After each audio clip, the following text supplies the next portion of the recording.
യുദ്ധം ഒരു കാലത്തും പുതുമയല്ല. ശാന്തിയും സമാധാനവുമുള്ള ഒരു അന്തരീക്ഷമുണ്ടെങ്കിൽ അതാണിപ്പോൾ പുതുമ. ഖാൻ യൂനീസിലെ ചെമ്പോത്ത് എന്ന കൃതിയിൽ 3 ഇരകളുടെ മനോവ്യാപാരങ്ങളാണ് വിശകലനം ചെയ്യുന്നത്.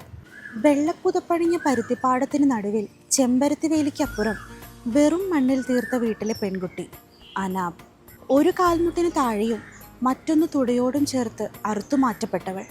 വലതുകൈ അവൾക്ക് പണ്ടേ നഷ്ടമായതാണ്. ആക്രമണങ്ങളിൽ പരിക്കേറ്റ് ഏതു നിമിഷവും ഇടതുകാൽ മുറിച്ചു മാറ്റപ്പെടാൻ കാത്തുകിടക്കുന്ന പലസ്തീനിലെ അത്ലറ്റ് അഹമ്മദ്.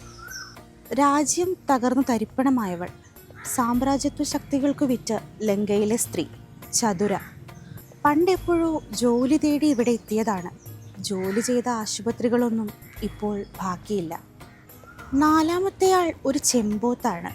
ചെമ്പോത്തുകൾ നിലാവ് കുടിച്ചാണ് ജീവിക്കുന്നതെന്നാണ് പല നാടുകളിലെയും സങ്കല്പം. ഖാൻ യൂനീസിലെ ചെമ്പോത്തിന് ദൈവപക്ഷി എന്നൊരു അപരനാമമുണ്ട്.